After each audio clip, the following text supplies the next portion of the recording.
அனைவருக்கும் குருவார வணக்கம். ஓம் சாய்ராம், ஓம் சாய்ராம், ஓம் சாய்ராம், ஜெய் சீதாராம், ஜெய் சீதாராம், ஜெய் சீதாராம். ஒரு மூளைக்குள்ள ஒரு ஞானம், அந்த ஞானத்திற்குள்ள ஒரு ஒளி, அந்த ஒளிக்குள்ள ஒரு விதை. அந்த விதை எங்க இருக்கு?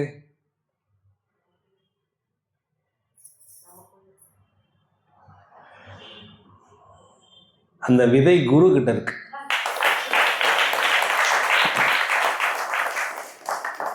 ஏன்னா ஒரு விதையை குரு கிட்ட கொடுத்தாதான் அந்த விதையை என்ன பண்ணுவாராம், கரெக்டா போட்டு அதை செடியாக்கி பெரிய மரமாக்குற வரைக்கும் என்ன காற்று புயல் வந்தாலும் நீ எதிர்த்து நிற்கணும் அப்படிங்கிறத ரொம்ப தெளிவாக இருப்பார். ஏதோ என்னுடைய குருநாதர் ஷீரடி சாய்பாபா எனக்கு சொல்லி கொடுத்த விஷயத்துப்படி என்ன புயல் அடித்தாலும் மழை பெஞ்சாலும் நாம் வச்ச விதையை உருவாக்காமல் விடக்கூடாது.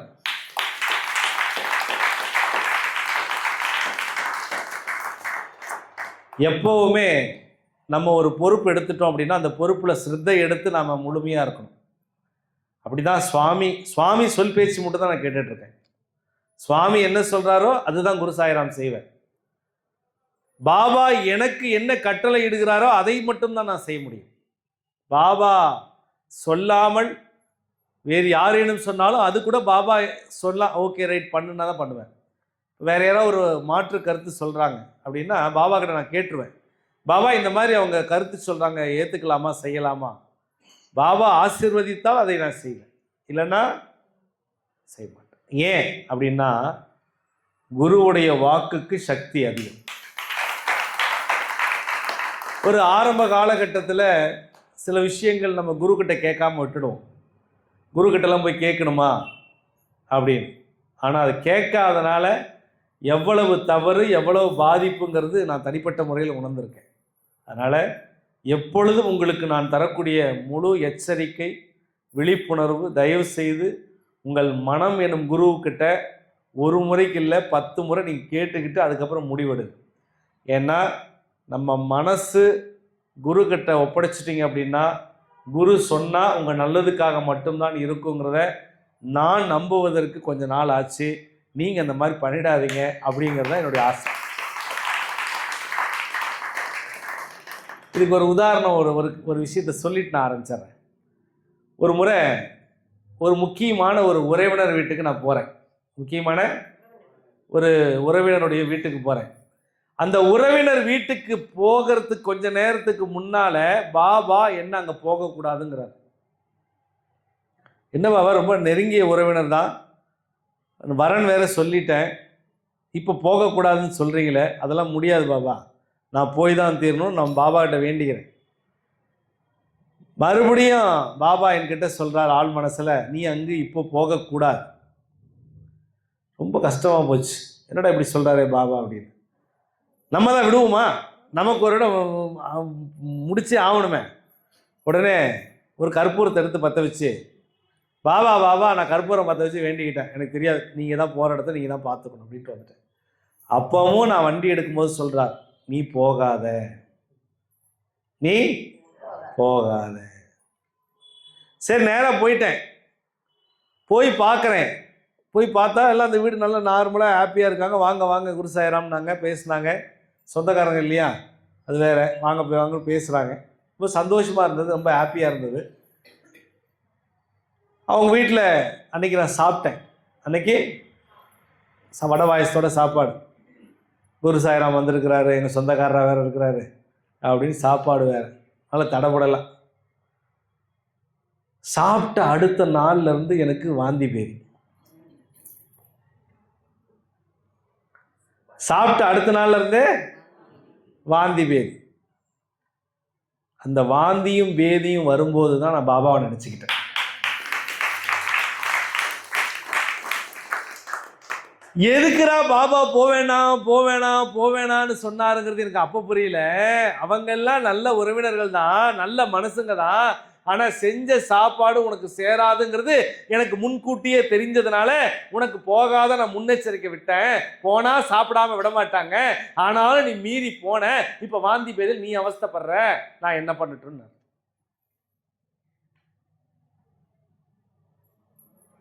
எவ்வளவு கஷ்டப்பட்டிருப்பான். அவங்கவுங்களுக்கு வாந்தி பேதி வந்தால் தான் அவங்கவுங்களுக்கு அந்த கஷ்டம். இது எதுக்காக நான் சொல்கிறேன்னா, ஒரு இடத்துல போய் நம்ம சாப்பிட்றோம், அந்த இடத்துல இருக்கக்கூடிய சாப்பாடு கூட நமக்கு ஒத்துக்காதுங்கிறத முன்கூட்டியே சொல்லக்கூடியவர் நம்மளுடைய குரு பாபா தான்.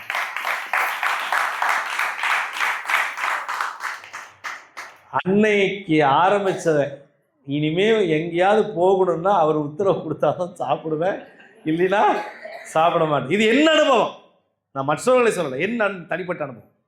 ஏன்னா நான் எது கேட்டாலும் பாபா கேட்காம செய்ய மாட்டேன், பாபா கிட்ட சொல்லாம செய்யவே மாட்டேன். எது செய்தால், அப்ப எது செஞ்சாலும் பாபா கிட்ட நீங்க சொல்லி பாருங்களேன், உங்க வாழ்க்கை மாறும். சாயி எனக்கு இப்படி ஒரு விஷயம், இப்படி எனக்கு பண்ணி கொடுங்க அப்படின்னா மாறும். சரி, நீங்களாம் பாபாவை எப்படி கும்பிடுறீங்க அப்படின்னு ஒரு கேள்வி கேட்டால் நீங்கள் எப்படி சொல்லுவீங்க? அவங்க ஸ்டைலில் கும்பிட்றேன்னு சொல்லுவீங்க பாபாவை. நான் காலைல எழுந்துச்சி 2 விளக்கு போடுறேன், சாயங்காலம் 2 விளக்கு போடுறேன், அப்புறம் அஷ்டோத்திர நாமாவளி படிக்கிறேன், இல்லை சச்சரிதம் படிக்கிறேன், நான் இப்படி கும்பிட்றேன் அப்படின்லாம் நீங்கள் சொல்லுவீங்க இல்லையா? பட் நான் என்ன சொல்ல வரேன் அப்படின்னா, இன்னும் அடுத்த நிலைக்கு வணங்குற மாதிரி நீங்கள் என்ன பண்ணி வச்சுருக்கீங்க? இன்னும் அதீதமாக பாபா உடனடியாக உங்களுக்கு செய்து கொடுக்குற மாதிரி ரகசியத்தை நீங்கள் என்ன பண்ணி வச்சுருக்கீங்க? அப்படி ஏதாவது நீங்கள் வேண்டுறீங்களா? உங்களுக்கு அந்த ரகசியம் தெரியுமா? சொல்லுங்க. தெரியாது. இப்போ நான் மகா சிவராத்திரிக்கு எல்லாத்தையும் கூப்பிட்டேன், ஏன் எல்லாராலையும் வர முடியல? அலையெழுத்து. வந்தவங்களுக்கு தெரியும் மாலாவுக்கு எப்படி இருந்துச்சுமா.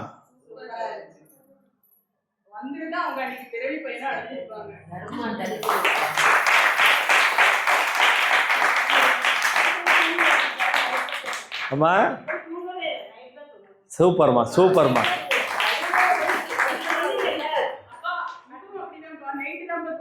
அப்படியா? அவர் தான் இன்னைக்கு ராஜ ரிஷி ஆயிட்டார. Super super. நைட் தான் தூங்குறீங்க பார்த்தீங்களா? எவ்வளோ சந்தோஷம். வராதவர்கள்லாம் எவ்வளோ கஷ்டம் இல்லையா? வராதவங்களுக்கு எவ்வளோ வேதனை இருந்திருக்கு இல்லையா?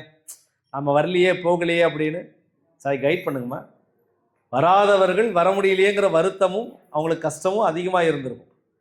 நம்ம எப்போவுமே வராதவங்க அவங்களுடைய நிலையாக இருந்தாலும் நான் யாரெல்லாம் வரலையோ அவங்களுக்காக நான் வேண்டிக்கிட்டேன், சுவாமி இனி வரக்கூடிய மகா சிவராத்திரியிலேயாவது அவங்களாம் வரணும். ஒரு நிமிடம் ஒரு நொடி கூட என்கிட்ட தனிப்பட்ட முறையில் எல்லாரும் சொன்ன வார்த்தை என்ன தெரியுமா? சான்ஸே இல்லை, அவ்வளவு நாங்கள் சந்தோஷமாக ஆனந்தமாக மகா சிவராத்திரி இந்த அளவுக்கு நாங்கள் கொண்டாடுறதில்லை அப்படின்னா. அந்த கொண்டாடுதல் தூக்கமே வரல. பார்த்தீங்களா எவ்வளோ அனுபவிச்சிருக்கீங்க? நைட்டு தான் தூங்குனீங்களாப்பா? இப்போ நீங்கள் இதை தெரிந்து கொள்ளக்கூடிய ரகசியம் என்னன்னா, குரு நினைச்சிட்டா, பாபா நினைச்சிட்டா, ஷிரடி சாய்பாபா மகா குருவா இருந்து நினைச்சிட்டா, அவர் நினைச்சார் அப்படின்னா எல்லாத்தையுமே நல்லபடியாக மாற்றிடுவார். அப்போ அந்த மகா சிவராத்திரி நன்னாளில் எவ்வளோ ஆசீர்வாதம். இந்த 4 கால பூஜை, அபிஷேகம், அண்ணாமலையார் கோயிலேருந்து கொண்டு வந்த அந்த லிங்க அபிஷேகம், எத்தனை ஒரு ஆசீர்வாதம். பட் இருந்தாலும் வராதவர்களுக்காக, தூரத்திலிருந்து பார்க்கக்கூடிய யூடியூப் சாய் அன்பர்களுக்காகவும் நான் மனமுருகி, உலகத்தில் எங்கிருந்தெல்லாம் வர முடியவில்லை என்று எண்ணுகிறார்களோ அவர்களெல்லாம் நலமாக இருக்க வேண்டும் பாபான்னு சொல்லி அன்றைக்கி நான் மனமுருகி வேண்டிக்கிட்டேன். எல்லாருக்கும் ருத்ராஜை போகும்போது கிடைச்ச ருத்ராஜை எப்படி இருந்தது பார்க்குறதுக்கு? சூப்பராக இருந்தது, மகா ருத்ராஜம்.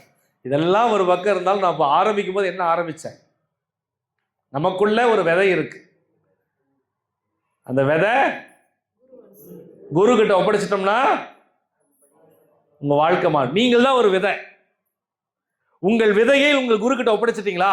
ஒரு கேள்வி வச்சுக்கலாம், நீங்களே மனசுக்குள்ள கேட்டுக்கோங்க. உங்க விதையை நீங்க உங்க குரு கிட்ட ஒப்படைச்சு, எங்க விதையை நாங்க எப்படி கொடுக்க முடியும்? நாங்களே நட்டு நாங்களே பெருசாக்கிறோம். ஆடு மாடு வந்தால் மேய்ஞ்சிட்டு போயிடும். பராமரிப்புலாம் வேலி போடலினா தேஞ்சிட்டு போயிடும். நல்லா புரிந்து கொள்ளுங்கள். கர்மா, கெட்ட கர்மா உங்களை மேய்ஞ்சிட்டு போகிறதுக்காக வந்துடும். குருங்கிற ஒரு நல்ல ஒரு ஆளை மட்டும்தான் கெட்ட கர்மாவில் வந்து உங்களை காப்பாற்ற முடியும். சரி, இந்த முறை நான் வந்து குரூப்பில் வந்து ஒரு கதையை சொல்லியிருந்தாங்க. அந்த கதையை எல்லாரும் கேட்டிங்களா? குரூப் முதல்ல பார்த்தீங்களா? அந்த கதைக்கான விடை வச்சுருக்கீங்களா? இருந்தாலும் ஒரு முறை அந்த கதையை சொல்லிவிட்டு அது யார் கரெக்டாக சொல்கிறாங்களோ அவங்களுக்கு பரிசு காத்திருக்கு. எத்தனை பேர்னாலும் சரி, கரெக்டாக ஆன்சர் 10 பேர் சொன்னாலும் 10 பேருக்கு பரிசு, 5 பேர் சொன்னாலும் 5 பேருக்கு பரிசு, ஒருத்தர் சொன்னாலும் ஒருத்தருக்கு பரிசு. இப்போவே இங்கேயே அந்த பரிசு கொடுக்கப்படும். மறுபடியும் ஒரு முறை அந்த கதையை நானே சொல்லிடுறேன். என் பிள்ளைங்கள்லாம் சொன்னாங்க 4 பேர் சேர்ந்து. இருந்தாலும் ஒரு முறை கதையை நான் சொல்லிடுறேன். அதற்கான விடையை யார் சரியாக சொல்கிறீர்களோ அவர்களுக்கு இங்கே அற்புதமான பரிசு காத்துட்டு இருக்கு. ஒன்றும் அப்படியே நல்ல பலமா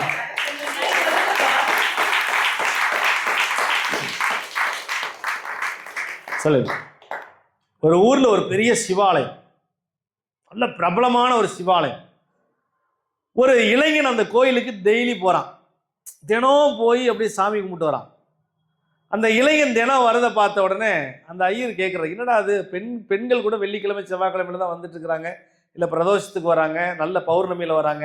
இந்த பையன் டெய்லி காலையில் திறந்த உடனே கோயிலுக்குள்ளே சீக்கிரம் வந்து நுழைஞ்சிட்றானே, என்னதான் இவன் வேண்டுதலாக இருக்கணும் அவன்கிட்ட கேட்குறான். டே உனக்கு என்னதான் பிரச்சனை, என்ன வேண்டுதல் அப்படின்னு. எனக்கு பிரச்சனையெல்லாம் ஒன்றும் இல்லைங்க, எந்த வேண்டுதலும் இல்லை. அப்போ எதுக்காக வரேன்?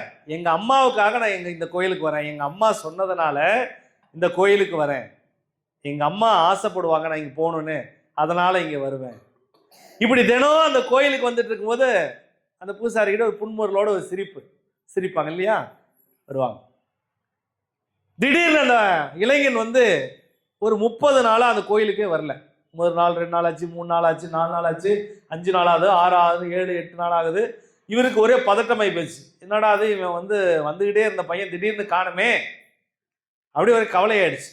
இவர் பக்கம் பக்கத்தில் மற்ற கோயில் பக்கத்தில் வரவங்க யாராவது சாமி கும்பிட வரவங்க கூட கேட்கறது, அந்த பையன் ஒருத்தர் வந்துருந்தா அப்படி என்ன காணோம், என்ன ஆச்சுன்னு தெரியலையே அப்படின்னு. 30 நாள் கழிச்சு அந்த பையன் 31வது நாள் அந்த கோயிலுக்குள்ள வரான். பார்த்தோன்னே, என்னப்பா உன்னை நான் பார்த்துக்கிட்டே எதிர்பார்த்துட்டே இருந்தேன், எங்கே ஊருக்கு போயிட்டியா அப்படின்னதுக்கு அந்த பையன், இந்த இளைஞன் சொல்கிறான், இல்லை நான் போகலை, எங்கள் அம்மா இறந்து போயிட்டாங்க, அதனால நான் வரல அப்படின்னா. கைத்தட்டுவதற்கு ஒரு அம்மா இறந்து போயாச்சு, அம்மா இறந்ததுனால நான் 30 நாள் வரல, அம்மா செத்துட்டா வரல. சரிப்பா, ஒரு அம்மா இறந்துட்டா 1 வருஷத்துக்கு கோயிலுக்கு வரக்கூடாது, இல்லை ஒரு 3 மாசமாச்சு கோயிலுக்கு வரக்கூடாது, நீ என்ன 30 நாள் கழிச்சு 31வது நாளே வந்துட்ட, செய்ய வேண்டியதெல்லாம் அப்படியே பண்ணிட்டியா, ஏன்பா என்ன ஆச்சு அப்படிங்கிற. உடல்நல ரொம்ப மோசமானதுனால அவங்க இறந்துட்டாங்க, எங்கள் அம்மா தான் எனக்கு எல்லாம், சின்ன வயசுலேருந்து எனக்கு எங்கள் அப்பா கிடையாது, எங்கள் அம்மா தான் எல்லாமா இருந்து எங்கள் வளர்த்துனா, எங்கள் அம்மா இறந்து போன ஒடிஞ்சு போயிட்டேன். சரிப்பா, 31வது நாளே இப்போ நீ வந்திருக்கிறியே, என்ன விஷயம் அப்படின்னு. எங்கள் அம்மா வாழும்போது நான் எந்த விஷயமே செஞ்சது கிடையாது. எங்கள் அம்மா அடிக்கடி சொல்ற ஒரே ஒரு வார்த்தை, இந்த கோயிலுக்கு போயிட்டு வந்தா தாண்டா நான் சாப்பிடுவேன்னு சொல்லுவாள்.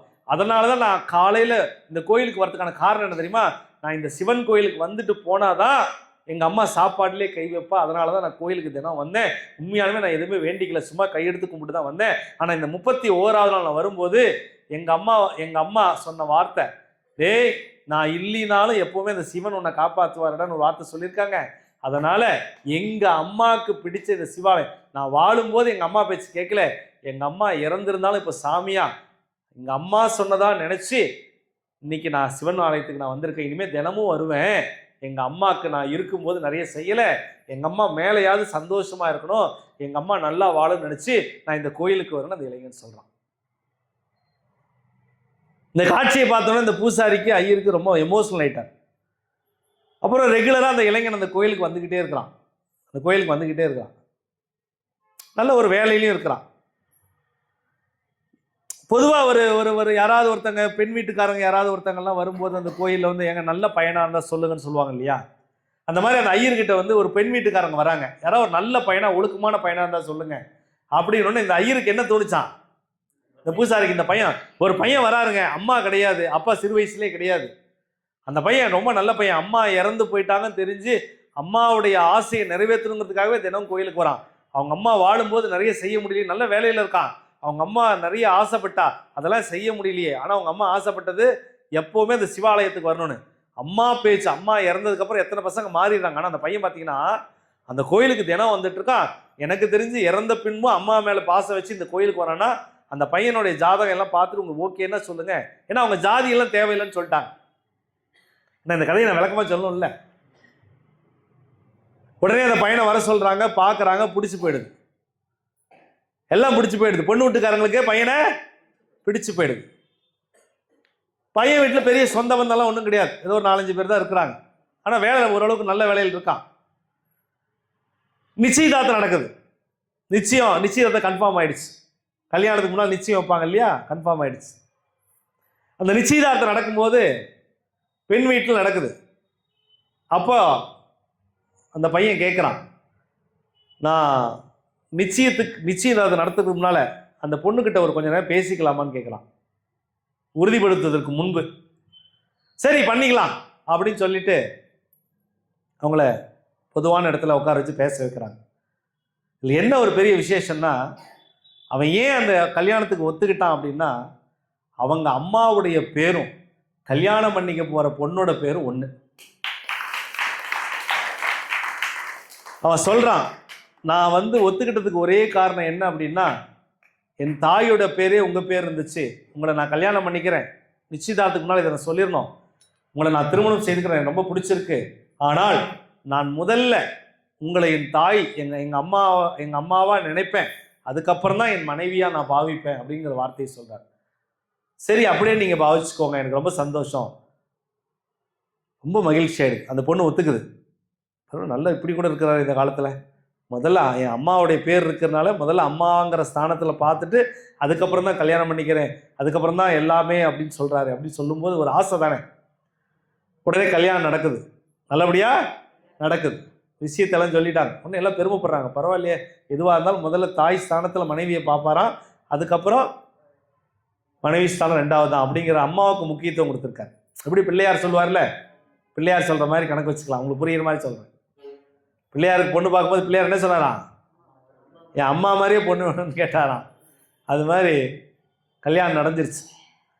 பெரிய மனவரை பெரிய நடக்குது. கல்யாணத்துல எல்லாம் கூட்டமாக இருக்கிறாங்க. பெரியவங்கிட்ட எல்லாம் ஆசீர்வாதம் வாங்கியாச்சு, பொண்ணு வீட்டுக்காரங்கிட்ட ஆசீர்வாதம் வாங்கியாச்சு. உங்க வீட்டு சைடு யாருப்பா அப்படின்னு எல்லாம் கேட்கும்போது டக்குன்னு எங்க அம்மா கிட்ட ஆசீர்வாதம் வாங்கணுங்கிறார் மாப்பிள்ளை. அர்த்தம் புரியுதா உங்களுக்கு?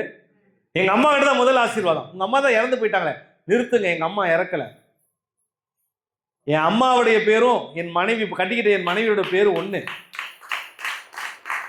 என் மனைவியவே தாயா நினைச்சு நான் முதல்ல என் மனைவி கிட்ட ஆசீர்வாதம் சொல்லி அத்தனாயிரம் பேருக்கு முன்னால தன் மனைவியினுடைய எல்லா இடத்துலயும் புருஷன் காலில் தான் பொண்டாட்டி விடுவாங்க. ஆனா அங்க என்ன பண்றாராம், மனைவியினுடைய காலில் மணவரையில முதல்ல ஒரு கணவன் விழுந்து கும்பிட்றாங்கயா. ஏற்கனவே பேசி வச்சதுனால அந்த மனைவி புரிஞ்சுக்கிறாங்க, உணர்வுகளை புரிஞ்சுக்கிட்டு ஆசீர்வாதம் பண்ணிடுறாங்க. தப்புன்னு ஏந்திரிச்ச உடனே இவங்களும் ஆசீர்வாதம் பண்ணி வாங்குறாங்கன்னு வச்சுக்கோங்க. ஏங்க என் காலில் நான் உங்க காலில் விழுறாங்க. அந்த இடத்துல பெண்கள் ஜெயிச்சிடறாங்க, அது வேற விஷயம். ஆனால் ஆசீர்வாதம் வாங்கிட்டு டக்குன்னு ஏந்திரிச்ச உடனே இந்த மனைவி சொல்றா, ஏங்க நீங்க உங்க அம்மாவுடைய பேர் எனக்கு இருக்கிறதுனால ஒரு வகையில என் அம்மாவா நினைச்சு என் காலில் விழுந்துட்டீங்க. ஆனா உங்க அம்மாவுடைய காலில், அதாவது நான் என் மாமியாருடைய எங்க அத்தையோட காலில் மருமகள்னு சொல்லுவாங்க இல்லையா, அப்ப நான் போற வீட்டுக்கு மருமகள்லாம் எனக்கு அவங்க தானே தாய், அவங்க காலில் நான் விழுந்து ஆசீர்வாதம் வாங்கணும்னு நினைக்கிறேன், என்னால முடியுமா அப்படின்றதுக்கு முடியும் அப்படின்னு அவர் சொல்றார். இந்த கேள்விக்கு சரியான விடையை யார் சொல்லுகிறார்களோ அவர்களுக்கு பரிசுன்னு சொல்லியிருந்தேன். இதுல ஒரே ஒரு விஷயத்த நான் சொல்லிடுறேன், ஒருத்தர்கள் ஒரு விஷயத்தை தான் சொல்லணும், 2-3 சொன்னீங்கன்னா பரிசு கிடையாது. ஒரே பதில். நல்லா ஒரு நிமிஷம் மனசுக்குள்ள யோசிச்சுக்கோங்க. பதில் நான் கடைசியா தான் சொல்லுவேன். யார் யார் கரெக்டா சொன்னீங்களோ அவங்களுக்கு தான் பரிசு கொடுப்பேன். சரியா? ஒரே பதிலாகத்தான் இருக்கணும். நான் எதுவுமே சொல்ல மாட்டேன், சூப்பர் அதான் எதுவும் சொல்ல மாட்டேன். உங்க எண்ணங்களுக்கு சந்தோஷம் மட்டும் சொல்லிடுவேன். இப்போ கூட நீங்க இது இந்த கதையை கேட்கலினாலும் பரவாயில்ல, இப்போ இந்த கதைக்கான பதிலை நீங்கள் சொல்லணும். சொன்னீங்கன்னா ஒரு குட்டி, அழகான குட்டி இல்லை, சூப்பரான, அதை விட வேற லெவல்ல ஒரு பரிசு காத்திருக்கு. யார் முதல்ல சொல்றீங்க? இருங்க, யார் முதல்ல சொல்றீங்க? நீங்கள் சொல்கிறீங்களா? நான் பிடிச்சிடுறேன். அவங்க அம்மாவுடைய ஃபோட்டோ பிடிச்சி, சரி சந்தோஷம், நான் மைண்டில் வச்சுக்கிறேன். நீங்கள் பேசுகிறத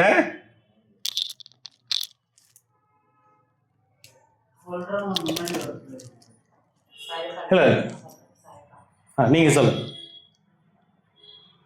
ஒரு கண்ணாடி நிற்க வச்சு அந்த கண்ணாடி முன்னாடி அந்த பொண்ணை வணங்கும்போது அந்த அம்மா ஒரு பாவிச்சார்ல, அந்த கண்ணாடி வணங்கும்போது அவங்க தாயை வணங்குற மாதிரி ஒரு பொருள். அவங்க ஃபோட்டோ, நீங்கள் கண்ணாடி. Okay, right. சரி, நீங்கள் சொல்லுங்கள் ஐயா, நீங்கள் சொல்லுங்கள். அப்படியே சொல்லுங்கள்.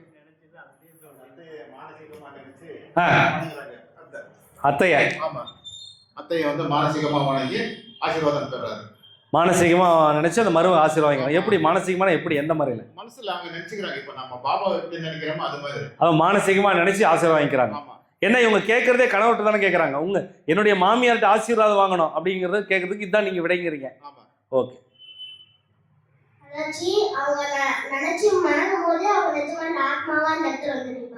ஓ அப்புறம்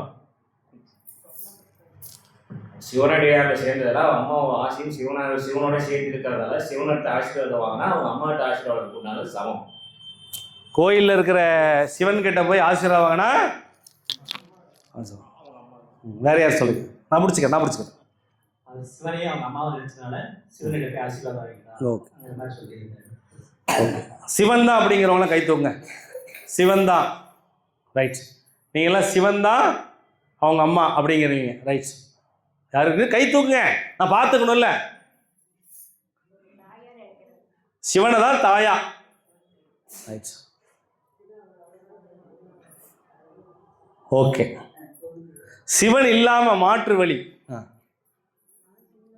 சிவன் தான். அப்ப வேற அப்படியே அவருடைய கணவர் வந்து தாயை வந்து முதலா நினைச்சிருக்கேன். அதனால அந்த கணவர் வந்து நான் அந்த மனைவி என்ன சொல்றாங்கன்னா, உங்க ஊர்ல என் தாயை என் மாமியாரை பார்க்கிறேன், நான் உங்க ஊருக்கு ஆசீர்வாதம் வாங்கினாலே என் மாமியாருக்கு ஆசீர்வாதம் பண்ணது. எங்க மாமியாரை கேட்டுதான், நீங்க மாமியாரோட சொல் பேச்சுதான் நீங்க கேட்டு கோயிலுக்கு போறீங்க, எல்லாமே பண்ணிருக்கீங்க, சிவனாவே ஆயிட்டாருக்கீங்க. அதனால உங்களை நான் வணங்கினாலே எங்க மாமியாரை வணங்குற மாதிரி அப்படின்னு சொல்லி கணவர் ஆசீர்வாதம். ஆனா அவங்க தானே கேட்குறாங்க என் மாமியார்ட்ட ஆசீர்வாதம் வாங்கன்னு. ஃபோனை மட்டும் ஆஃப் பண்ணுங்க.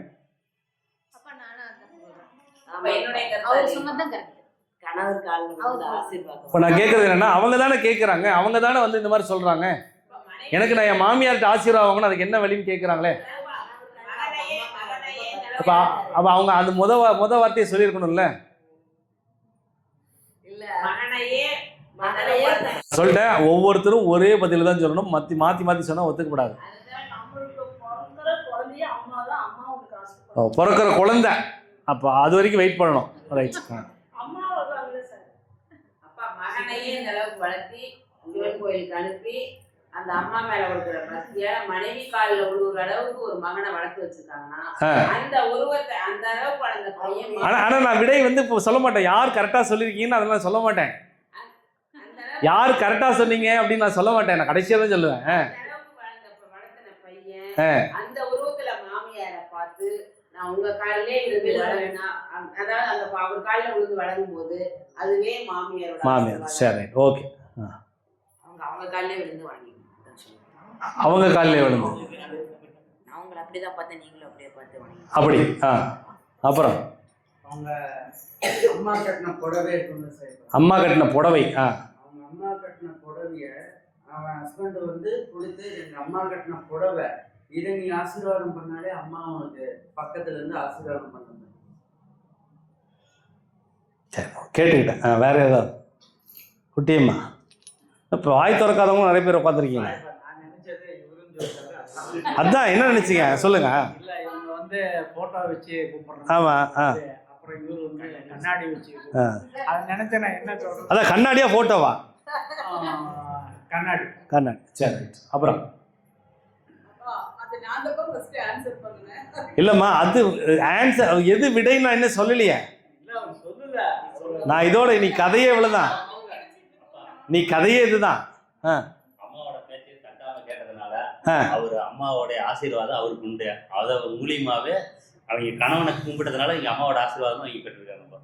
ஆனா கேட்கறதே கணவன் கிட்ட தானே. நான் என் மாமியார்கிட்ட ஆசீர்வாதம் வாங்கின வழி இருக்கான்னு தானே கேட்கறாங்க. நீங்கள் இன்னும் கேள்வியை புரிந்து கொள்ளவில்லையே. அவங்க சொல்றாங்க என்னுடைய மாமியார்கிட்ட நான் காலில் விழுந்து ஆசீர்வாதம் வாங்கணும், அதுக்கு வழி இல்லையேன்னு கேட்குறாங்களே. அவங்க இல்லை, அவன் முதலே எடுத்தோன்னு அந்த அந்த ஒரு அந்த இதை சொல்லலையே.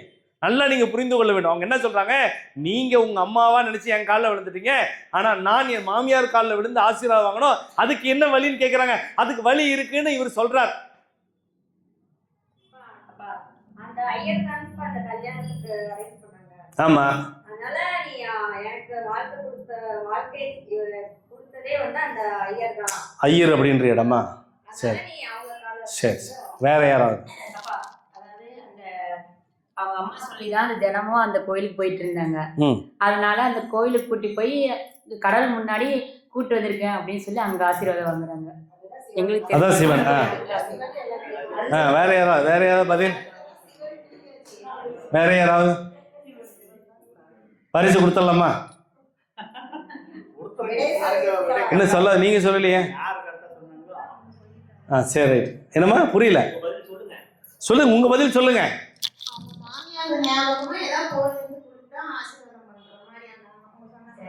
சரி, அவங்க புடவையா? சரி, அந்த மாதிரி.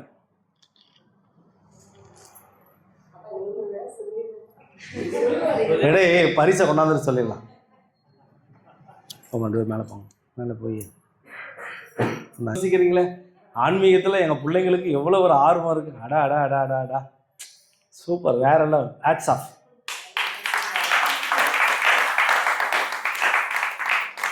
லலிதாமா சொல்லவே இல்லையா? கதை என்னன்னு தெரியாதா உங்களுக்கு? என்ன தோணுது? ஈஸ்வரன் மனைவியா? சரி, பார்வதி தேவியை வந்து மாமியாரா? இவங்க வேற லெவலில் யோசிச்சுக்கிறாங்க. மத்தியம்மா சூப்பர்மா. லலிதாம்மா நீங்கள் வேற லெவல்மா. எவ்வளோ பெரிய ஒரு பரவாயில்லையே. பல என்ன துளசிராமன் ஒன்றுமே சொல்லலையா? சரி, உங்களுக்கு என்ன தோணுது அதையே சொல்லிடுங்க. உங்களுக்கு தோன்றது சொல்லிடுங்க. கண்ணாடி தான்.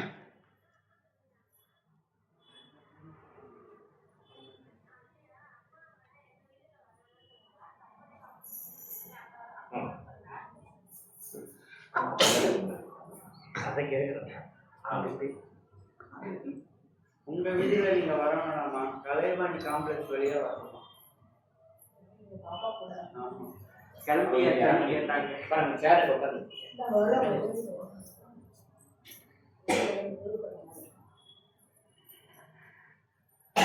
பரவாயில்லை. அது குரூப்பில் பார்த்தீங்களா? குரூப்பில் இருக்கீங்களா? நேற்று ஒரு கதையெல்லாம் போட, அந்த கதைக்கு விடை என்ன? இல்லை பரவாயில்ல, இப்போ சொல்லுங்கள். அப்படியா? அவங்க ஒரு சிம்பிள் தான். அவங்க கணவர் காலையில் விழுந்து ஆசீர்வாதம் வாங்கும்போது அவங்களுக்கு அவங்களுக்கு வெளியே எல்லாமே நினைச்சிடும். அவங்க முன்னோர்கள் ஆசீர்வாதம். அவங்க நான் அந்த பெண்மணி வந்து நான் யார் காலில் விழுந்து வணங்கிக்குவேன், அவங்க குடும்பத்தை கணவர் குடும்பத்தில் யாருமே இல்லையே அப்படிங்கும்போது அது கணவர் தான் எல்லாமே. கணவர், கண்ணாடி, ஃபோட்டோ, புடவை, ஐயரு, அப்பா பல கோணத்துல எல்லாம் யோசிச்சிருக்கீங்க. சிவனு, அந்த அம்மா பார்வதி, வேற லெவல் போங்க நீங்க. ஒரு கதைக்குள்ள எவ்வளவு ஒரு விஷயம் இருக்கு இல்லையா? ரொம்ப அழகு.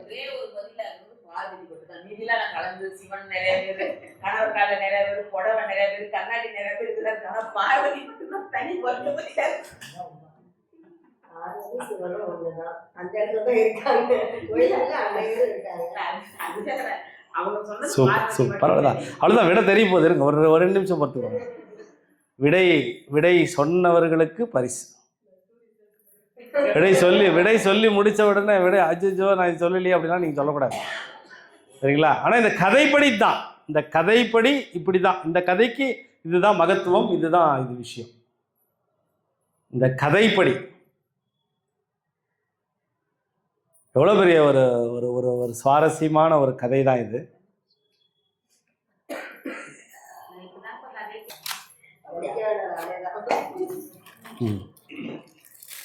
இது சச்சரிதமும் இந்த சிலையும். இந்த கதையில அந்த மாமியாரா நினைச்சு ஆசீர்வாதம் வாங்கின அந்த அவங்க யாருக்கு அது பொருந்தும்? அந்த இளைஞன் அப்படி யாரை மையப்படுத்தி என் மனைவி இருக்காங்க ஆசீர்வாதம் வாங்கிக்கலான்னு எவ்வளோ ஆணித்தரமாக சொல்லியிருக்காரு. எப்படி அந்த மனைவி ஆசீர்வாதம் அவங்க கிட்ட வாங்கினாங்க அப்படின்ட்டு அந்த மண்டபத்தில் கூப்பிடுறார், இப்படி கை காட்டுறார். ஒருத்தவங்க வராங்க, இவங்க தான் மாமியார். இப்போ அதுக்கான விளக்கத்தை சொல்றார். இன்னைக்கு நானும் நீயும் ஒன்று சேர்ந்துருக்கோம் அப்படின்னா என்னுடைய இடத்துல பேசின ஒரே நபர் எங்க அம்மா ஸ்தானத்தில் இந்த ஐயர் தான்.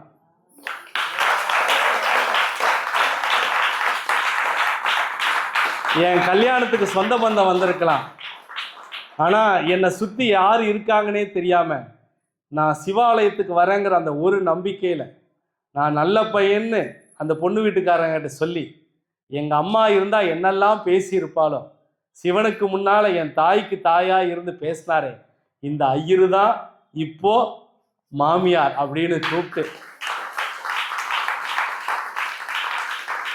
அந்த ஐயரு காலில் விழுந்து, அந்த பூசாரி காலில் விழுந்து ஆசீர்வாதம் வாங்கினோன்னு உக்காந்துருந்த மணவர்கள் அத்தனை பேருமே கைத்தட்டி ஆரவாரம் நீங்கள் எப்படி பண்ணீங்களோ அதே மாதிரி அவங்க செய்தார்கள். என் அன்புக்குரிய சாய் உறவுகளே, நீங்களெல்லாம் இன்னும் ஆன்மீகத்தில் இன்னும் சற்று யோசிக்க வேண்டும். ஆனால் குட்டியம்மாக்குள்ள ஒரு ஞானம் இருக்குங்கிறத நான் புரிஞ்சுக்கிறேன். இந்த ஞானத்தை இன்னும் அதிகப்படுத்துவதற்காக தான் இந்த சச்சரிதமும் பாபாவையும் குட்டிமாக்கு கொடுக்கறதுல நான் ரொம்ப சந்தோஷப்படுறேன். வாங்க குட்டிமா, ஒரு பலத்தை கைத்தட்டலோட. சூப்பர்மா, வேற லெவல்மா. நீ உண்மையாலுமே வேற லெவல். உனக்குள்ள சுவாமி நீக்கமர நிறைஞ்சிருக்கார். வாழ்த்துக்கள். நீ எதிர்பார்த்தியம்மா? சூப்பர்டா, இதுதான் இருக்கும்ல, இதுதான் உண்மை, இதுதான் நிஜம். All the best. உட்காந்து சாமி. நீங்க எல்லாருமே ஒரு ஒரு ஒரு ஒரு ஒரு வித ஆன்மீகத்துல ஒரு ஒரு கோணத்துல யோசிச்சிங்க இல்லையா இந்த கதையில? ஆனா ஏன் உங்களால யார் நமக்கு வழி காமிச்சாங்களோ, யார் இந்த இதை தூக்கி விட்டாங்களோ அவங்கள மறந்துட்டோம் பார்த்தீங்களா? இந்த கதையோட கருத்து அதுதான்.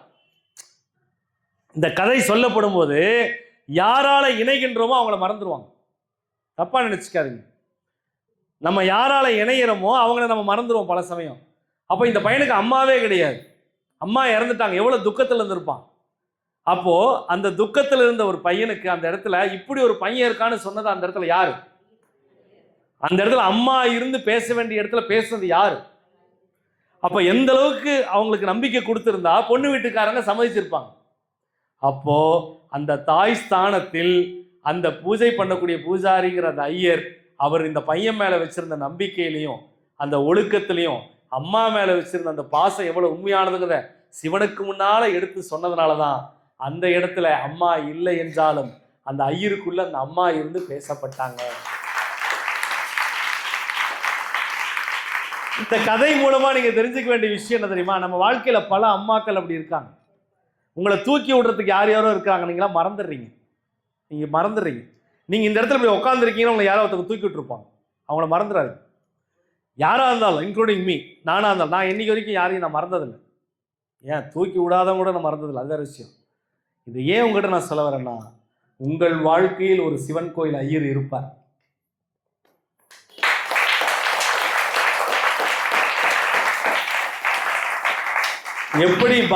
எப்படி சிவ ஆலயத்துக்கு போய் ஒரு இளைஞனுக்கு ஒரு மாற்றம் வந்ததோ, அதே மாதிரி நம்ம குரு சாய் பிரசாதாலயாவிற்கு யார் ஒருத்தங்க தொடர்ச்சியாக வந்து கொண்டிருக்கிறார்களோ, கண்டிப்பாக உங்களுக்காக யார் பேசுகிறார்களோ இல்லையோ, இந்த குரு சாய்ராம் நிச்சயமாக பேசுவார்.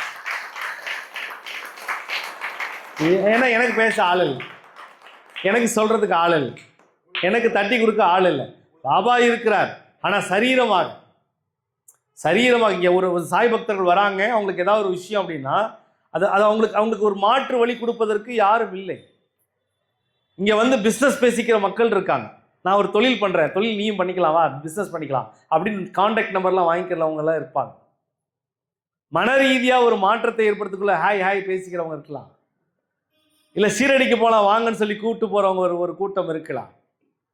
ஆனால் உள்ளன்போட நீ இதை செஞ்சினா வாழ்க்கையில மாற்றம் வந்தே தீரும்னு சொல்வதற்கு எத்தனை பேர் இருக்கிறாங்க?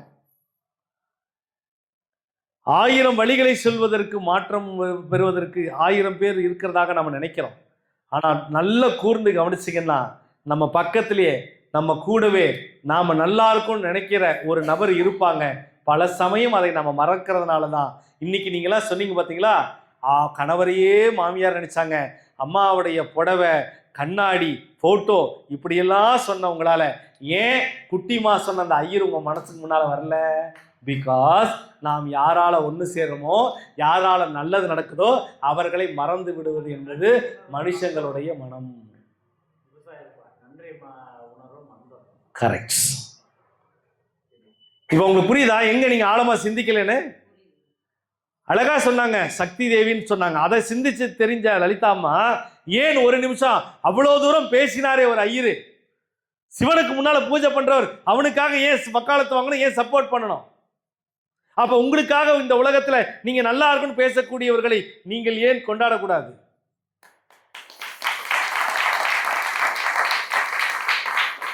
தயவு செய்து இந்த கதை மூலமா நீங்கள் தெரிந்து கொள்ளக்கூடிய ஒரே ஒரு ரகசியம் என்ன தெரியுமா? உங்களை தூக்கி விட்டவங்களை என்னைக்குமே கொண்டாட கத்துக்கோங்க, மறந்துடாதீங்க. இந்த செவிவெளி செய்தி ரொம்ப சின்ன கதை தான், இதை நான் சொல்லிட்டேன். இந்த செவிவெளி செய்தி ஆனால் பெரிய விஷயம். இந்த மெசேஜே ரொம்ப பெரிய மெசேஜ்.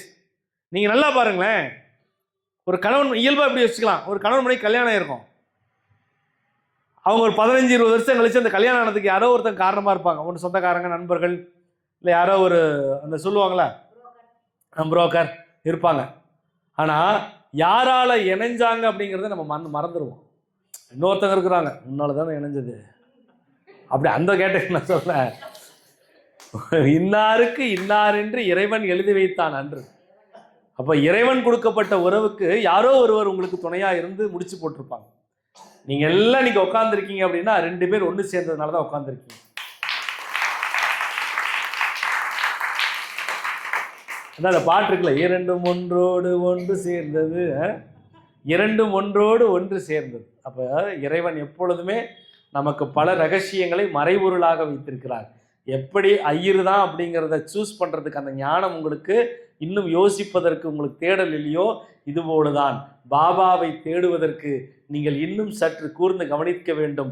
நீங்களாம் எப்படி வணங்கணும் தெரியுமா? எப்படி சுவாமியை வணங்கணுங்கிறது நீங்கள் இன்னும் ஆழமாக புரிஞ்சிக்காதனால தான் உங்களுக்குள்ள ஒரு சின்ன, எல்லாரும் ஆட்டு மந்தை கூட்டமாக அவங்க இதையே தான் சொல்கிறாங்க, நானும் சொல்கிறேன், இவங்க இதையே தான் சொல்கிறேன், நானும் சொல்கிறேன். ஆனால் சிந்தித்து சுய புத்திக்குள்ள இப்படி ஒரு கதை நடந்திருக்கு, இந்த கதைக்குள்ள யாரெல்லாம் மெயின் கேரக்டர், இதில் யார் முக்கியத்துவம், அம்மாவுக்கு பிறகு இவங்க 2 பேருக்கு யார் இணைச்சி வச்சாங்க அப்படின்னு நீங்கள் யோசிச்சு பார்த்தீங்கன்னா, ஓ எஸ் கரெக்ட், அந்த ஐயர் தான் நமக்காக பேசியிருக்கிறார், தாய்க்கு அப்புறம் தாய் ஸ்தானத்தில் அவர் தான் பேசியிருக்காருங்கிற அந்த எண்ண உணர்வு உங்களுக்குள்ள சிவமாய் தோன்றாதனால தான் நீங்கள் அதை பற்றி சொல்லவில்லை. இருந்தாலும் பரவாயில்ல, முயற்சி பண்ண அத்தனை பேருக்கும் வாழ்த்துக்கள். வெற்றி பெற்ற அன்பு மகளுக்கு என் பெரும் வாழ்த்துக்கள். நல்லா கைத்தரலாம்.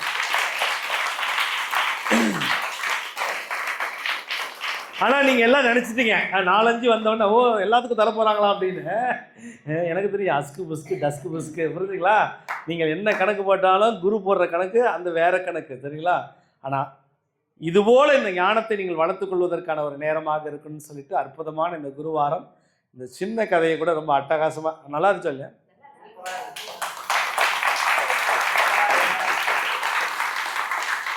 சூப்பராக. உங்களுக்கு எப்படி இருக்குன்னு தெரியல, எனக்கு உண்மையானது ரொம்ப வேற லெவலில் இருக்கு, ரொம்ப சூப்பராக இருக்கு. ஏன்னா உங்களுடைய ஆன்மீகம் என்னங்கிறது தெரிந்து கொள்வதற்கான ஒரு நாளாக எனக்கு இருந்துச்சு. ஒருவேளை இந்த யூடியூப் வாயிலாக இந்த கதையை பார்க்குறவங்க கூட அப்படி இருக்குமோ, இப்படி இருக்குமோ, நமக்கு அங்கே போயிருந்தால் அந்த பரிசு கிடைச்சிருக்குமோ அப்படின்னு நினைக்கிற இடத்துல இல்லை, அங்கே உட்காந்து பார்த்துட்டு இருக்கிறவங்க கூட இல்லை, அந்த ஐயர் அந்த பூசாரியால் தான் கண்டிப்பான்ட்டு உட்காந்துருக்க எத்தனையோ 1000 மக்கள் இந்த யூடியூப் வாயிலாக பார்க்குறவங்களுக்கு கூட நிச்சயமாக குரு சாய் பிரசாதாலயா வருங்காலத்தில் அவங்களுக்கு ஆன்மீக பரிசு கொடுப்பதற்கு தயாராக இருக்கிறது என்பதை தெரிவிச்சுட்டேன். நீங்கள் சுவாமியை எப்படி நீங்கள் எப்படி கும்பிடணும் தெரியுமா? நீங்கள் சுவாமி மனசோட மனசாக இருக்காருன்னு நீங்கள் மறந்துடுறீங்க. நீங்கள் சரியாக இப்படி கும்பிட்றீங்க, நீங்கள் சத்தம் போட்டெல்லாம் பேசணுங்கிற அவசியம் கிடையாது. நீங்கள் பேசுவது ஒரு பகுதியாக இருந்தாலும் நீங்கள் எந்த காரியம் செய்த, இன்னைக்கு நான் சொன்ன அழகாக சொன்னேன், நீங்கள் எந்த வேலை செய்தாலும் இப்போ உதாரணத்துக்கு நாளைக்கு ஒரு இடத்துக்கு போறீங்க. இப்போ நாளைக்கு ஒரு இடத்துக்கு போறீங்கன்னு வச்சுக்கோங்களேன். இப்படி நீங்க வீட்டில் உட்காந்து ஒரு 5 நிமிஷம், ஒரு 10 நிமிஷம் கண்களை மூடி, நாளைக்கு நான் ஒரு முக்கியமான வேலையா போறேங்கிறத ஆத்மார்த்தமா, சுவாமி உங்களுடைய 3வது கண் ஞான கண்ணில் இருக்கான்னு நினைச்சுக்கோங்க. விபூதி சந்தன குங்குமம் வைக்கிறது அதுதான். சுவாமி எப்பவுமே இந்த இடத்துல தான் இருக்கிறார். கோவில்னு சொல்லக்கூடிய இடத்துல தான் இருக்கிறார். நீங்க நல்லா அப்படி கண்களை மூடிட்டு நீங்க என்ன பண்றீங்க அப்படின்னா, நாளைக்கு முக்கியமான ஒரு இன்டர்வியூ போறீங்க.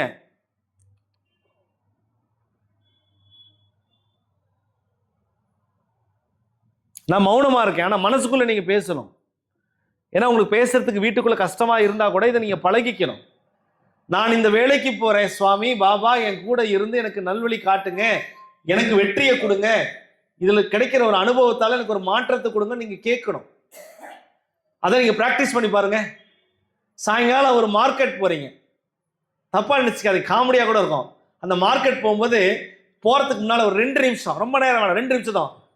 நான் மார்க்கெட் போறேன், நல்ல காயா ஃப்ரெஷ்ஷா, நீயே எனக்கு வர மாதிரி உணவா எனக்கு காய்கறி வாங்கி கொடு, சரியா? சொல்லி பாருங்க. நீங்க கேட்கலாம், என்னது காய்கறிக்கலாமா அப்படின்னு. காய்கறிகிட்ட போய் பேரம் பேசுறீங்கல்ல. பேரம் பேச தெரிந்த உங்களுக்கு மனமிட்டு பாபாவிடம் இதை சொல்லிவிட்டு நான் கறிகாய் வாங்க போறேன், போற இடத்துல நல்ல ஃப்ரெஷ்ஷா எனக்கு கிடைக்கும், ஏன் வேண்ட மாட்டேங்கிறீங்க? வேணாப்பா, திடீர்னு வண்டியில போறீங்க, பெட்ரோல் கம்மியா இருக்குது, கொஞ்சம் தூரத்துக்கு போனா வீட்டுக்குள்ள போனா ஒரு 100 ரூபா வாங்கிக்கலாம், 100 ரூபா போய் எடுத்துட்டு வரணும், கையில பெட்ரோல் இருக்குமா இல்லையான்னு தெரியல, வண்டியை ஒரு நிமிஷம் நிறுத்திட்டு அந்த வண்டியிலே ஒரு நிமிஷம் அப்படியே உட்காந்து கண்ணை மூடி, பாபா வண்டி ஓடுமா ஓடாதான்னு தெரியாது, இருந்தாலும் நீ கண்டிப்பா இந்த வண்டியை ஓட்டிடுவ, வீட்டில் போய் ஒரு 100 ரூபா எடுத்துட்டு வந்து மறுபடியும் பெட்ரோல் போட்டுக்கலாங்கிற நம்பிக்கையோட இந்த வண்டியை ஸ்டார்ட் பண்ணிட்டு போறேன். யார்கிட்டயே 100 ரூபா கேட்டா எனக்கு அவமானமா போயிடும், தயவுசெய்து என்னை காப்பாத்து, உன்னை நான் நம்புறேன், உன்னை நான் ரொம்ப நம்புறேன், என் நம்பிக்கையை நீ கண்டிப்பா காப்பாத்துவ அப்படின்னு நீங்க வேண்டிக்கிட்டு போய் பாருங்க, அந்த வண்டி ஓடும். ஆனால் அந்த இடத்துல உங்க நம்பிக்கை எப்படி இருக்கணும்? ஆத்மார்த்தமாக இருக்க வேண்டும். உங்களுடைய பிள்ளைகள், நீங்க உங்க பிள்ளைங்க நல்லா படிக்கணும் புலம்புற பெற்றோர்களுக்கு நான் சொல்றேன், தயவு செய்து புலம்பாதீங்க, தயவு செய்து உங்கள் பிள்ளைகளை பயப்படுத்தாதீங்க. படிப்புல 10th வந்துருச்சுன்னா, +2 வந்துருச்சுன்னா பயப்படுத்துவீங்க பாருங்க. 10th தெரியுமா, 10th +2 தெரியுமா, +2 பயப்படுத்தாதீங்க. பிரபஞ்சத்திற்கே முன்னோடியா இருக்கிற நம்ம பாபா கிட்ட உட்காந்து உங்களால ஏன் பேச முடியல? உட்காந்து பேசுங்க, கண்ணை மூடு, வேண்டிக்கோங்க. பாபா சத்தியமா எனக்கு தெரியாது, அவன் நல்லா படிச்சு பெரிய ஆளா வரணும், 10th நல்ல மார்க் எடுக்கணும், என்னால் நான் எல்லா முயற்சியும் செய்கிறேன், நீங்க ஆசீர்வாதம் பண்ணுங்க பாபா. இந்த இடத்துல நினைச்சுக்கணும், பாபா எக்ஸாம் பாபா, பரீட்சையில நீங்க தான் அவனுக்கு பக்கபலமா ஞாபக சக்தியை தூண்டுகிற ஒருத்தரா இருந்து வழிகாட்டணும் பாபா. கேட்டு பாருங்க, கண்டிப்பா நல்ல மதிப்பெண் எடுப்பாங்க. உங்களுக்கு மிராக்கிள்ஸ் எப்படி நடக்கும் நீங்க நினைக்கிறீங்க? விபூதி வருது, சந்தனம் வருது, குங்குமம் வருது, மிராக்கிள்ஸா? கிடையவே கிடையாது. இந்த மாதிரி நீங்கள் எந்த காரியம் செய்தாலும் அந்த காரியத்திற்கு முன்பு பாபாவிடம் ஆத்மார்த்தமாக ஆத்ம ஞானத்தோட இறைவனோட கலந்து நீங்க பேசுங்க மனசுக்குள்ள. அவர் கேட்காது நினைக்கிறீங்களா? நீங்க எத்தனை பேர் கடவுள் முன்னாள் போய் முணுமுணுக்கிறோம்? எல்லாரும் பேசுறாங்களா? கோயிலுக்கு போறோம், எல்லாரும் பேசினா என்ன வருது? என்ன ஒரே நாய்ஸா இருக்கு, கோயிலில் ஒரு அமைதி இல்லாமல் எல்லாரும் மனசுக்குள்ள தானே பேசுறாங்க. அப்ப மனசுக்குள்ள தானே கடவுள் இருக்காரு.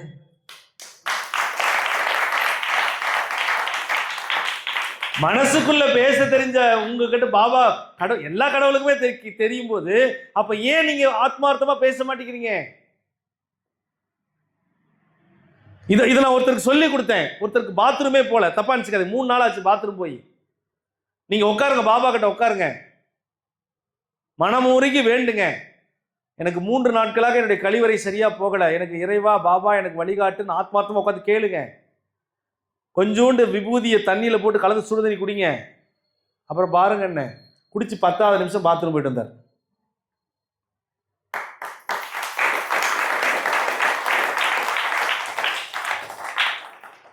இதெல்லாம் உங்கள் வாழ்க்கையில் நடக்கின்ற, தானா நடக்கிற ஒரு அதிசயம், அற்புதம். ஆனா நமக்கு கேலியா இருக்கும், கிண்டலா இருக்கும். மற்றவங்க சொன்னீங்கன்னா கிண்டல் பண்ணுவாங்க. நீங்க ஏதாவது ஒரு விஷயம் சொல்லுங்களேன், உங்களுக்கு நான் சொல்ல ஏதோ ஒரு விஷயம் சொல்லுங்க, உங்க கோரிக்கை ஏதாவது ஒன்று சொல்லுங்க. ஏதாவது ஒரு கோரிக்கை நடைமுறையில் நடக்கிறது அதை பற்றி சொல்லுங்கன்ற.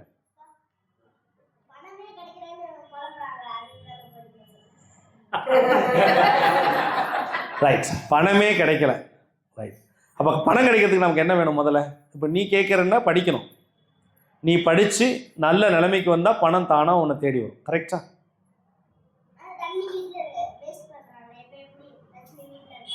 தண்ணியில் வேஸ்ட் பண்ணுறது லட்சுமி எப்படி வீட்டுக்கு வருவோம் தங்குவாங்கன்னு கேட்குறியா? கரெக்ட், அப்படி பண்ணுறாங்கல்ல. அப்போ நீ அதை யார்கிட்ட வைக்கணும்? ப்ரேயர். அப்போ நீ என்ன சொல்லணும்? அப்போ தண்ணியை வேஸ்ட் பண்ணுறாங்க, இப்படி உட்காந்துக்கணும். உட்காந்துக்கிட்டு சுவாமி சுவாமி தண்ணியை வேஸ்ட் பண்ணால் மகாலட்சுமி போயிடுவா, அவங்க வேஸ்ட் பண்ணாமல் இருக்கணும். தண்ணி தான் இந்த உலகம், இன்னும் இருக்க மக்கள் தொகை அதிகமாச்சுன்னா தண்ணி பற்றாக்குறை அதிகமாகிடும். சுவாமி பாபா ஹரே ராமா ஹரே கிருஷ்ணா, எனக்கு எப்படியாவது ஹெல்ப் பண்ணி அவங்க தண்ணி கம்மி பண்ணுறத நீங்கள் ஹெல்ப் பண்ணணும். அவங்க மனசுக்குள்ளே போய் நீங்கள் உட்காந்து தண்ணியை சிக்கனமாக வருவதற்கு, சிக்கனமாக பயன்படுத்துவதற்கு அவங்க மண்டைக்குள்ளே போய் புத்தியை கொடுக்கணும் ஆண்டவனே அப்படின்னு நீங்கள் வேண்டணும்.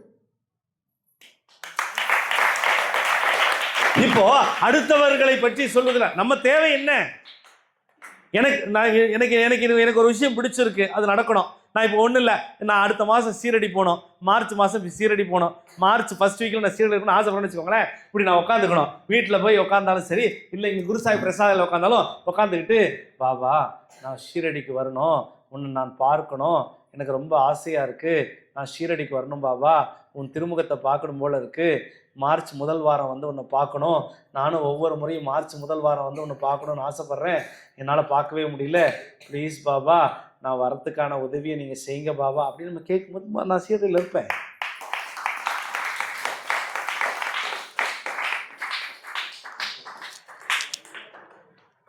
அமெரிக்காவில் ஒருத்தர் கேன்சர் அதிகமாகி இறந்து போயிடுவாங்கன்னு சொல்லிட்டாங்க.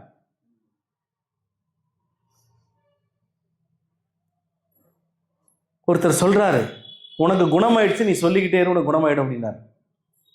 என்ன லூஸா இருப்பாங்க பொழுது குணமாயிடுச்சு சொன்ன அப்படின்னு.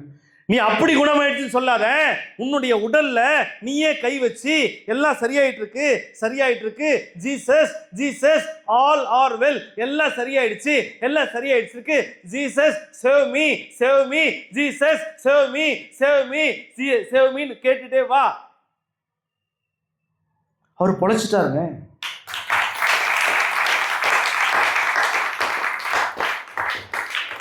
இப்படி கூட நான் வேண்டிக்கிறேன், பாபா கை தட்டுறவங்களுக்குலாம் ஆயுசு நிறைய கொடு, பொருள் நிறைய கொடு, ஐஸ்வர்யத்தை நிறைய கொடு, கை இருக்கிறவங்களாம் கை தட்ட வை, பாபா பாபா பாபா நான் கேட்ட கை தட்டுவாங்க.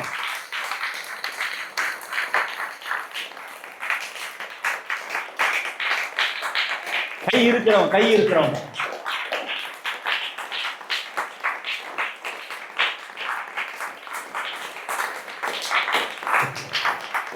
எதற்காக இந்த வார்த்தை யோசிக்கணும், எதற்காக இந்த செயல் யோசிக்கணும். சுவாமி என்ன வேலையை உங்களுக்கு கொடுத்துருக்கிறார்? நீங்க ஒரு கடன் பிரச்சனையில் உட்காந்துருக்கீங்க, கடன் பிரச்சனை உட்காந்து ஓன்னு அழுதிங்கன்னா சரியாயிடுமா?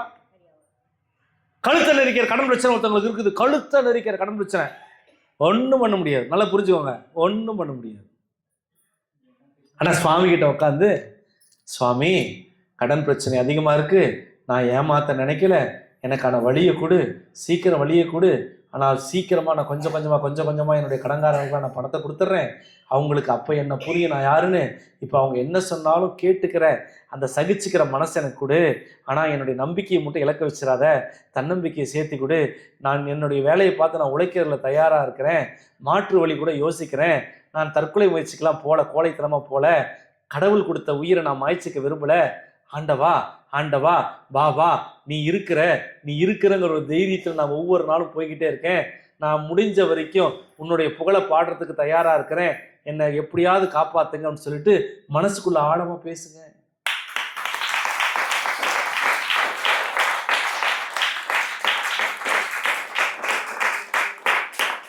இது நீங்க பிராக்டிஸ் பண்ணிக்கிட்டே வாங்க, இது பிராக்டிஸ் பண்ணிக்கிட்டே வாங்க. உங்க லைஃப்ல மிராக்களை நீங்கள் பார்க்க முடியும். உங்கள் வாழ்க்கையில் கடவுள் குரு ஸ்தானத்தில் இருந்து ஷிரடி சாய்பாபா உங்களுக்கு குருவாக உங்களுக்கு மிராக்கல் பண்றதை நீங்கள் உணர முடியும். ஏன் இப்போ வரைக்கும் உங்களுக்கு மிராக்கல் பண்ணிட்டு இருக்காரு, ஆனா என்கிட்ட சொல்ல மாட்டேங்குது. உங்களுக்கு மிராக்கல்ஸ் நடந்துன்னு தான் இருக்கு, உங்களுக்கு நடக்கிற பெரிய பெரிய பிரச்சனை காப்பாத்தின்னு தான் இருக்கிறாரு. ஆனா நீங்க என்கிட்ட சொல்றது இல்ல. பெரிய பெரிய ஆபத்துல தான் உங்களை காப்பாத்திருக்காரு. இதை போய் குரு சாயிரோட சொல்லணுமா? அப்புறம் பேசிக்கலாம்ப்பா. நீங்கள் சொன்னாலும் சொல்லவில்லை என்றாலும் எனக்கு தெரிந்தாலும் தெரியாதது போல் தான் இருப்பேன். ஏன்னா எல்லாமே நான் கேட்டுட்டுனா அப்புறம் என்கிட்ட நீங்க பேச பயந்துக்குவீங்க. நீங்களும் தெரியாத மாதிரியே பேசுங்க, நானும் தெரியாத மாதிரியே நடந்துக்கிறேன். அதுதான் உங்களுக்கும் நல்லது, எனக்கும் நல்லது. 4 செவத்துக்குள்ள பேசினா கூட கேட்குதுப்பா, நான் என்னப்பா பண்ணிட்டோம், என்ன திட்டுறவங்களெல்லாம் கூட கேட்குது. என்னை யார் யார் திட்டுறாங்க, என்னெல்லாம் திட்டுறாங்க. திட்ட திட்ட திண்டுக்கல், வைய வைய வயிறுக்கல். ஆனால் திட்டுற வாய் கொஞ்சம், கொஞ்சற வாய் அதிகம்.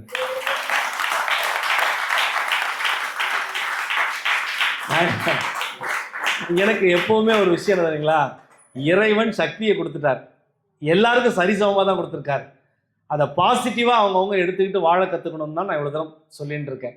நீங்கள் எந்த செயலை செய்தாலும் ஆத்மார்த்தமாக உங்கள் நெற்றி பொட்டில் இறைவன் இருப்பதாக, பாபா இருப்பதாக, கிருஷ்ணர் இருப்பதாக, சிவன் இருப்பதாக நீங்கள் நினைக்க வேண்டும். இந்த 3வது கண், ஞானக்கண், சுழிமுனை, கோவில் என்று சொல்லக்கூடிய இந்த இடத்திற்கான மதிப்பு என்னவென்று உங்களுக்கு தெரிவதில்லை. நான் பலமுறை சொல்லியிருக்கேன், இந்துக்களாக இருந்தால் விபூதி, சந்தன, குங்குமம் தயவு செய்து வைங்க, சுவாமி இருக்கிற உதிய தயவு செய்து வைங்க. அப்படி வைக்கும்போது உங்களுக்கு பல ரகசியங்கள் உங்களுக்கு வெளியே தெரிய வரும். உங்களுக்கு ஞானம் இருக்கு, ஆனா நீங்க ஜாலியா ஜிம்கானாவா இருக்கீங்க. நீங்க ஜாலியா ஜிம்கானாவா இருக்கிறதுனால ஞானம் கிடைக்க மாட்டேங்குது. அர்த்தம் புரியுதா உங்களுக்கு? நான் என்ன சொல்ல வரேன்னா, நான் சுத்தமான அருவியினுடைய தண்ணியை தரங்குறேன். இல்லை இல்லை, எனக்கு கேனில் அடைச்ச தண்ணி தான் வேணுங்கிறீங்க. ஏதோ ஒரு அதெல்லாம் பேர்லாம் நான் சொல்லலை, சட்ட சிக்கலாகி போயிடும். பாட்டில் இருக்க தண்ணி தான் பியூருங்கிறீங்க. ஏய், இறைவன் கொடுத்த பியூர் அருவிய தண்ணி தான், அதுல தான் எல்லா சக்தி இருக்குன்னு நான் சொல்றேன். உங்களுக்குள்ள இயற்கை சக்தி அதிகமாக இருக்கு, உங்களுக்குள்ள ஒரு பேராற்றல் அதிகமாக இருக்கு, உங்களை நீங்களே மாற்றிக்கொள்ளக்கூடிய சக்தி இருக்கு. உங்களுக்குள்ள இருக்கிற சக்தினால நீங்க எல்லாத்தையும் சரி பண்ணிக்க முடியும்னு சொல்றேன். உங்களை விட இந்த உலகத்தில் மிக சிறந்தவர்கள் யாரும் இல்லை என்பதை தெளிவா சொல்லிட்டு இருக்கேன். அதை நீங்கள் புரிந்து கொண்டால் உங்கள் வாழ்க்கை வெற்றின்னு நான் சொல்றேன். இதை நீங்க புரிஞ்சுக்க மாட்டேங்கிறீங்க. கையிருப்பவர்களெல்லாம் கைத்தட்டுவது எனக்கு சந்தோஷமாக இருக்கிறது.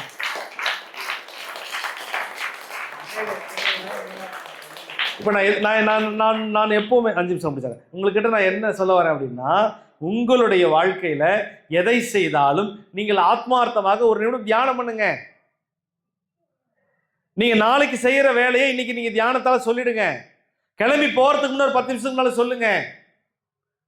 எந்த வேலை, சினிமாவுக்கு போறதா தான் சொல்லிட்டு போங்கன்னு சொல்றேன். சினிமாவுக்கு போறீங்க அப்போ கூட சொல்லிட்டு போங்க, தப்பு கிடையாது. பொழுதுபோக்கு நிகழ்ச்சிக்காக நான் படத்திற்கு செல்கிறேன் பாபா, அந்த பொழுதுபோக்கான படம் ரொம்ப நல்ல படமா இருக்கணும், போட்ட காசு வீண் போகக்கூடாது, நானே தட்டு மாதிரி வீட்டில் பொண்டாட்டி பிள்ளைங்களை கூட்டிட்டு போறேன் சொல்லிடணும். திரும்பி வர வரைக்கும் வீட்டை பத்திரமா பார்த்துக்கணும். ரேஷன் கடைக்கு போறேன், சீக்கிரமா எல்லாத்தையும் வாங்கிட்டு வந்துடணும், போன உடனே ரேஷன் கடையிலேருந்து வந்துடணும். இப்படி எல்லாம் ஒரு இது அதுவும் வர வீடு தேடி முதியோர்களுக்கு நான் இனிமே போ அவர் லக்கு தானேப்பா இல்லையா? எதற்காக நான் சொல்றேன்னா, நீங்கள் எந்த செயலை செய்தாலும், எதை நீங்கள் ஃபாலோ பண்ண நினைச்சாலும், இதெல்லாம் போகட்டும், எனக்கு சாப்பாடு சீக்கிரம் போடுங்கன்னு ஒருத்தர் உட்காந்துட்டு இருக்கிறாரு. எப்போ பேசி முடிப்பீங்க, எப்போ எனக்கு வயிற்றுக்கு சாப்பாடு கிடைக்கும், இருப்பாங்களா இல்லையா? கரெக்ட், இருப்பாங்க. அந்த ஆத்மா இருக்கும். அந்த ஆத்மாவுக்கு தேவை என்ன? ஆனா நான் என்ன நினைக்கிறேன்னா, இப்படி உட்காந்துக்கிட்டு அந்த ஆத்மா உடல் நலமும் மனநலமும் நல்லபடியா மாற்றி அவங்களுக்கு சகல ஐஸ்வர்யத்தையும் கொடுக்கணும் பாப்பான்னு நான் அனுதினமும் வேண்டிக்கிட்டே இருக்கேன்.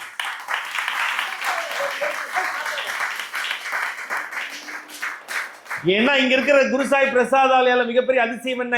இங்க இருக்க பிரசாத வடிவத்துல பாபா இருக்கிறார். நீ கடவுளை பார்க்க வேண்டும் என்றால் இங்க இருக்கிற பிரசாதமா நான் இருக்கிறேன். உன் உடல் ஆரோக்கியத்தையும் மன ஆரோக்கியத்தையும் நான் சரி பண்ணி தரேன். இதோட வேற என்ன வேணும்? எங்க சொல்லுவார் பாபா, இங்க சொல்றார் பாபா.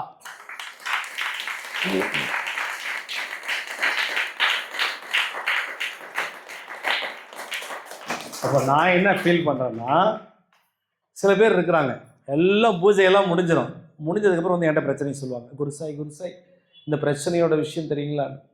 நான் ஒரே ஒரு வார்த்தை தான் சொல்லுவேன், இவ்வளவு நேரம் உங்கள் பிரச்சனைக்கான தீர்வை சொன்னல, அதை செய்முறைப்படுத்தி பார்க்கணும்னு நீங்கள் நினைக்கிறவங்க, இப்போ நான் தியானம் சொல்லி கொடுத்தேன், எத்தனை பேர் பண்ணிட்டு இருக்கீங்க கேட்டு பாருங்க. 2 பேர் 3 பேர் 4 பேர் அதுவே அதிகம். அவங்க அப்படி பண்ணுறவங்களா இருந்தால் அவங்க குறைய பேச மாட்டாங்க. ஏன் தெரியுமா? அவங்க இந்நேரம் 48 நாள் தாண்டி இருப்பாங்க, அடுத்த நிலையை தாண்டி அவங்க போயிருப்பாங்க.